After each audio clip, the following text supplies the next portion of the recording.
Puji Tuhan, haleluya. Selamat malam, salam sejahtera bagi kita semua, keluarga GPD Elsiadai Magelang. Pada saat malam hari ini, sebelum kita beristirahat membaringkan tubuh jasmani kita akan kembali diisi oleh renungan kebenaran firman Tuhan. Judul renungan kebenaran firman Tuhan pada saat malam hari ini ialah renewed, yang artinya diperbaharui, yang terdapat di dalam kitab Nabi Yehezkiel 36 ayatnya yang ke-26. Yehezkiel 36 ayatnya yang ke-26. Saya akan bacakan kebenaran firman Tuhan bagi kita semua. Demikianlah firman Tuhan. Kamu akan kuberikan hati yang baru dan roh yang baru di dalam batinmu, dan aku akan menjauhkan dari tubuhmu hati yang keras dan kuberikan kepadamu hati yang taat. Bapak Ibu Saudara yang diberkati oleh Tuhan, kalau kita melihat keseluruhan dari pasal 36 ini, ayat yang pertama sampai dengan ayat yang ke-38, bagaimana ini menjelaskan tentang umat Tuhan dan apa yang dilakukan Tuhan kepada mereka. Mereka berada di dalam keadaan yang tercela, mereka berada dalam keadaan yang terjajah, yakni mereka ada dalam pembuangan di Babel. Hal ini terjadi karena dosa mereka, yaitu ketidaktaatan mereka kepada Allah, kepada firman dan ketetapan Allah. Kita tahu bagaimana bangsa Israel, hati mereka keras, hati mereka tidak taat, mereka berlaku jahat di mata Tuhan. Dan Allah kemudian memakai Yehezkiel bernubuat untuk menyatakan janji pemulihan atas Israel. Dalam Yehezkiel 36 ayat yang ke-26 ini kita melihat ada dua kata kerja. Yang pertama yaitu menjauhkan. Kalau kita melihat di dalam ayat yang ke-26 ini, bagian yang terakhir dikatakan, aku akan menjauhkan dari tubuhmu hati yang keras. Apakah yang dimaksud dengan hati yang keras? Hati yang keras ialah hati yang tidak mau diajar, hati yang tidak mau dibentuk, sulit untuk menerima pendapat orang lain. Teringat di dalam Efesus 5 ayat yang ke-15, Rasul Paulus juga pernah mengajarkan hal yang sama untuk jemaat di Efesus agar mereka tidak hidup di dalam kekerasan hati. Karena kekerasan hati merupakan hal yang tidak baik jika ada di dalam diri manusia. Itulah sebabnya Tuhan ingin menjauhkan setiap hati-hati yang keras dari kehidupan umat-umatnya. Lalu kata kerja yang kedua yang kita temukan di dalam ayat yang ke-26. Bagian yang pertama dikatakan, kamu akan kuberikan hati yang baru dan roh yang baru di dalam batinmu. Ketika Tuhan menjauhkan, Tuhan juga akan memberikan. Dikatakan kuberikan. Apa yang diberikan oleh Tuhan? Yang pertama kita melihat hati yang baru. Pemulihan Israel bukan hanya pemulihan hal-hal secara lahiriah, tetapi pemulihan yang dimulai dari hati. Pemulihan yang bukan sekedar reformasi atau perubahan bentuk, tetapi perubahan yang bersifat dari dalam keluar. Hati yang baru ini berbicara tentang kelahiran baru. Setiap kita telah berdosa. Itu sebabnya kita perlu bertobat dan lahir baru. Kelahiran baru adalah pertobatan pertama kita. Pertobatan yang dikerjakan oleh firman Allah dan Roh Kudus.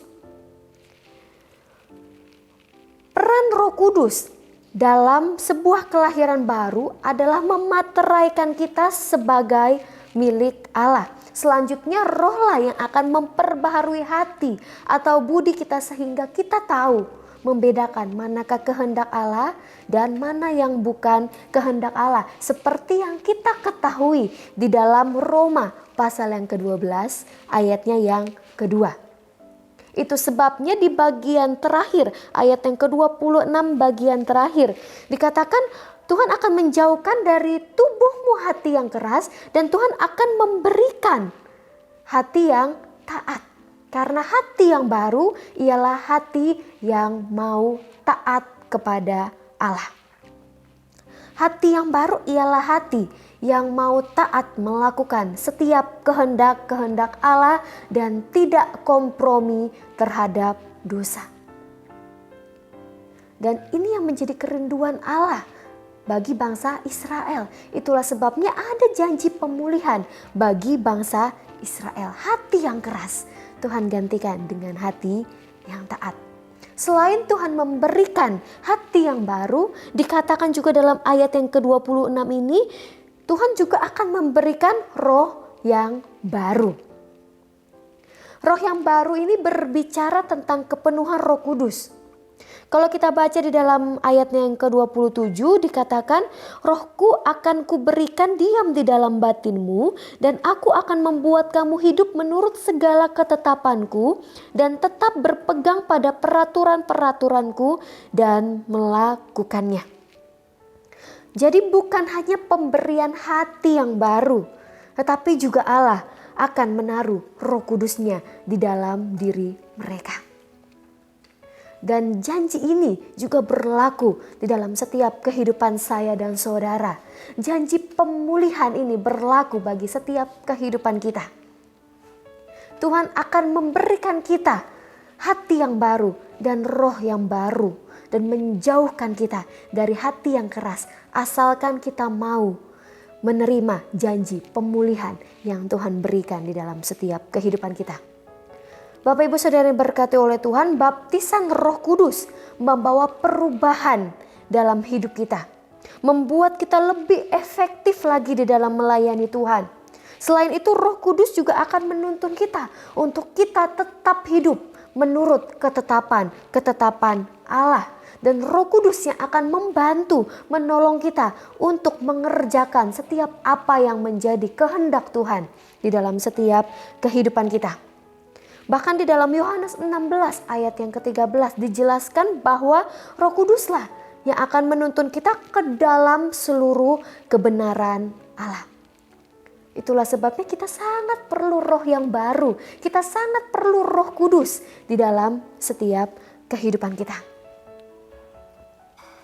Dan yang perlu kita ketahui Bapak Ibu, janji pemulihan ini bukan hanya berhenti sampai pada saat itu, tetapi juga terjadi kepada kita yang terbuka kepadanya sampai saat ini.